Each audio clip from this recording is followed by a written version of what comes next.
আসসালামু আলাইকুম, কেমন আছো বন্ধুরা? চলে এলাম নতুন আরেকটা ভিডিও নিয়ে।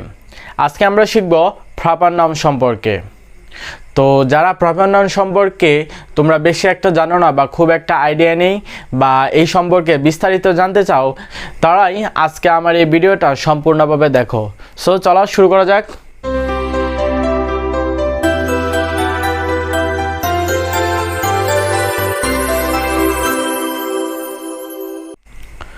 তো হোয়াট ইজ প্রপার নাউন? দেখি এখানে কি লিখেছি আমি, যে নাউন দ্বারা নির্দিষ্ট ব্যক্তি, বস্তু, প্রাণী, স্থান ইত্যাদির নাম বোঝায় তাকে প্রপার নাউন বলে। দ্যাট মিন্স কোনো নির্দিষ্ট ব্যক্তি হতে হবে, বস্তু, প্রাণী বা কোনো স্থান, সেটা কি হতে হবে? নির্দিষ্ট হতে হবে। যদি নির্দিষ্টভাবেই বোঝায় তাহলে কি সেটা প্রপার নাউন হবে। যেরকম নির্দিষ্ট ব্যক্তি, কোনো একটা ব্যক্তি, রাস্তায় তো তুমি অনেক লোককে দেখেছো, তুমি যদি নির্দিষ্ট করে বলো যে আমি রাস্তায় আব্দুর রহমানকে দেখেছি, তাহলে কি সেটা প্রপার নাউনের অন্তর্ভুক্ত। নির্দিষ্ট কোনো প্রাণী, স্থান, কোনো একটা স্থানকে তুমি যদি নির্দিষ্ট করেই বোঝাও তাহলে কি সেটা প্রপার নাউনের অন্তর্ভুক্ত হবে। সো দেখি তারপরে কি আছে। প্রপার নাউনের শুরুতে ক্যাপিটালাইজ হবে। What is capitalize? That means upper কেসের লেটার হবে। যেটা তুমি প্রপার নাউন হিসেবে তোমার সেন্টেন্সে ইউজ করবে, সেই প্রপার নাউনটা কি হবে? বড়, যেটাকে আমরা কি বলি, বড় হাতের বা ক্যাপিটালাইজড বা আপার কেস হবে। দ্যাট মিন্স এখানে আমি লিখেছি কি, জেমস বন্ড। জেমসের জেই আপার কেসের, বন্ডের বি আপার কেসের। I hope you are understanding. চলো আমরা এই ইনস্ট্যান্সগুলো দেখি। ইনস্ট্যান্স মানে কি উদাহরণ, বা তুমি ভিস বলতে পারো। এটার অর্থ কি, যেমন হিসেবে আমরা ব্যবহার করি। দেখো আমরা কি লিখছি, James bond is a fictional spy of Hollywood. হলিউডের যে কাল্পনিক যে ছবিগুলো আছে সেখানে কি স্পাই মানে কি গুপ্তচর, বা যে গুপ্তচর হিসেবে কাজ করে, যে যার কাজ থাকে কি কোনো একটা রহস্য উদ্ঘাটন করা। সো এই যে একটা সিরিজ আছে, এই সিরিজের কি জেমস বন্ডটা কি তোমরা অবশ্যই নাম শুনে থাকবে, এটা কি খুবই বিখ্যাত। তাহলে এখানে কি James bond is a fictional spy of Hollywood. James bond কি হলিউডের কাল্পনিক যে চরিত্রগুলো আছে, কাল্পনিক যে স্টোরিগুলো আছে, সেটার কি একটা ফিকশনাল কাল্পনিক গুপ্তচর। সো এখানে কি জেমস বন্ড আমরা কি করে দিয়েছি, নির্দিষ্ট করে দিয়েছি। So James bond is proper noun. And এখানে কি স্পাই, স্পাই মানে কি গুপ্তচর। এটা কি proper noun or common noun?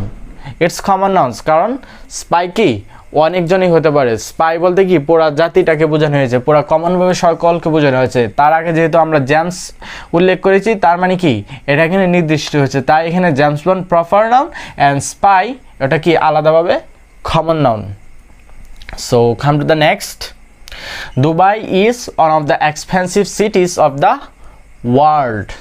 Dubai কি, এখানে কি আমরা কি দেখতে পাই, সিটিজ। সিটিজ মানে কি শহরগুলা। শহরগুলা কি একটা সিটিজ বলতে শহর, শহর কি কমন নাউন।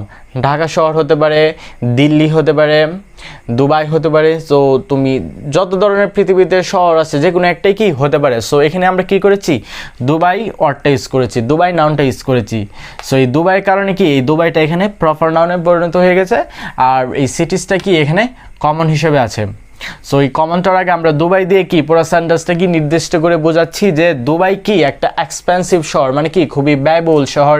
এখানে মানে শহরের যে স্ট্রাকচার কাঠামো আছে খুবই এক্সপেন্সিভ। অথবা কি এই দুবাই যদি তুমি যাও, এখানে কি ইচ্ছা মতো এক রাতে লক্ষ লক্ষ টাকা, ইভেন কোটি কোটি টাকা কি তুমি খরচ করতে পারবে এক রাতে। সেহেতু কি দুবাই একটা কি expensive city. Okay, now come to the number 3. Mini is my favourite cat. Cat মানে কি, ক্যাট মানে হচ্ছে কি বিড়াল। বিড়াল বলতে কি বোঝানো হয়, সমস্ত বিড়ালকে বোঝানো হচ্ছে বিড়ালের মাধ্যমে। যেহেতু তুমি সবার আগে কি ইউজ করেছো, মিনি, তার মানে কি যে তোমার যে ক্যাটটা আছে ওই ক্যাটটার নাম কি মিনি। তো এখানে কি মিনি হচ্ছে কি প্রপার নাউন। এবং কি দেখো আমরা এখানে কি করেছি, এই যে প্রপার নাউনের শুরুতে ক্যাপিটালাইজড হয়, দ্যাট মিন্স আপার কেসের লেটার হয়। দেখো আমরা ওখানে ওই যে জেমস বন্ডের মধ্যে আপার কেস জে ইউজ করেছি, দুবাইয়ের মধ্যে ডিম, এবং কি মিনির মধ্যে এম কি হয়েছে বড় হাতের। তো always we should remember that's when we are charging for proper noun will find it upper case. Okay, so Mini is my favourite cat. Mini কি আমার প্রিয় বিড়াল। এখানে মিনি হচ্ছে কি proper noun. Now come to the last one. Titanic is the ship which sank on its first journey. Okay, তার মানে কি আমরা সবাই জানি টাইটানিক মুভিটা কে না দেখেছে, তাও এরকম লোক খুঁজে পাওয়া কি খুবই দুর্লভ বিষয়। তো টাইটানিক এখানে কি অনেক শিপই তো আছে, শিপ বলতে কি জাহাজ, ঠিক আছে। তো যদি তুমি বলো যে শিপ বলতে অনেক ধরনের শিপই আছে, তো এখানে কি আমরা নির্দিষ্ট করে দিচ্ছি কি Titanic is the ship which sank on its first journey. Titanic হচ্ছে কি সেই জাহাজটা যেটা কি তার প্রথম যে জার্নি, তার যে প্রথম যাত্রা, সেই প্রথম যাত্রাতে কি জাহাজটা ডুবে গিয়েছিল। I think you understand this class. তো আমরা কি আবার আর একটু সংজ্ঞাটার দিকে ফোকাস করি, যে নাউন দ্বারা নির্দিষ্ট ব্যক্তি, বস্তু, প্রাণী, স্থান ইত্যাদির নাম বোঝায় তাকে প্রপার নাউন বলে। নির্দিষ্ট ব্যক্তি আমরা এখানে কি পেয়েছি, জেমস বন্ড, এখানে কি উদাহরণ নির্দিষ্ট ব্যক্তি। ধরো আমি বললাম Abdur Rahman is going to Dhaka, Abdur Rahman Dhaka যাইতেছে।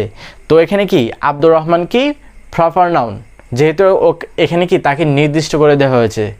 এরকম তুমি বলতে পারো, তো আমি যে বিড়ালের উদাহরণটা দিয়েছি, যেরকম মিনি, বা তোমার যদি অন্য কোনো প্রিয় কোনো ডগ থাকে, ডগের নাম অনেক সময় দেয়া থাকে কি যে অনেক সময় আদর করে বাহাদুর, বাংলাতে অনেকে বাহাদুরটাকে তোমার যদি প্রিয় ডগ থাকে তাহলে তুমি এই উদাহরণটা দিতে পারো যে বাহাদুর ইজ মাই ফেভারিট ডগ, বাহাদুর কি আমার প্রিয় কুকুর। তো ধরো তোমার বাড়িতে অনেকগুলাই কুকুর আছে, তার মধ্যে কি বাহাদুরটা কি তোমার প্রিয় কুকুর, তো এটা কি গেল প্রাণীর মধ্যে এরকম যদি তুমি প্রপার নাউন মানে নির্দিষ্ট করে কোনো প্রাণীকে বোঝাও তাহলে কি সেটা কি তোমার প্রপার নাউনের অন্তর্ভুক্ত। অথবা তোমার কোনো প্রিয় পোষা পাখি থাকতে পারে, পাখির নাম তুমি ময়না রাখতে পারো। ধরো এটা কি টিয়া পাখি, তুমি নাম রাখছো কি ময়না, এটা কি তোমার ইচ্ছা। তো তুমি যদি নির্দিষ্ট করে বলো যে Moyna is my favourite partner in my home, Moyna আমার প্রিয় সঙ্গী, আমার বাড়িতে মানে কি আমার প্রিয় সঙ্গী। তো তুমি যখনই এই বার্ডটাকে পাখিটাকে নির্দিষ্ট করে বোঝাতে তখনই কি সেটা প্রপার নাউনের অন্তর্ভুক্ত হয়েছে। তো এরকম অনেক স্থানের উদাহরণ দিতে পারো। তুমি বলতে পারো Saudi Arab is my favourite place, অথবা তুমি বলতে পারো Bangladesh is very beautiful country. So কি কান্ট্রি তো অনেকগুলাই আছে, তো তুমি এখানে নির্দিষ্ট করে বোঝাচ্ছ Bangladesh is my favourite country. So এখানে কি বাংলাদেশ প্রপার নাউন, অ্যান্ড অবশ্যই বাংলাদেশ কি হবে ক্যাপিটালাইজ, প্রথম অক্ষর কি হবে আপার কেসে হবে। আন্ডারস্ট্যান্ড? সো বন্ধুরা আজকে এই পর্যন্তই। See you in my next video. Till then, Allah Hafiz.